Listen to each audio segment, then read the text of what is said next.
ቃለ ሕይወት ያሰማልን የምትሉ ሰዎች ምንድነው ቃለ ሕይወት ያሰማልን ማለት ምን ማለት ነው? ምን ማለት ነው? ቃለ ሕይወት የሚባለው ምንድነው?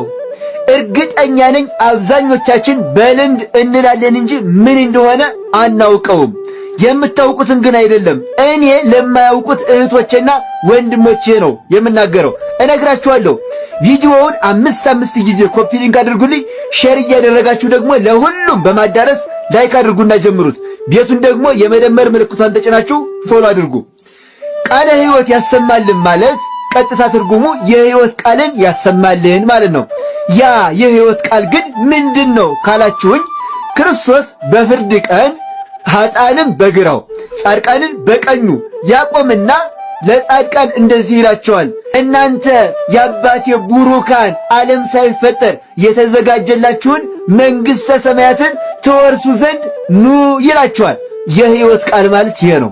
ይሄ ነው የሕይወት ቃል ማለት።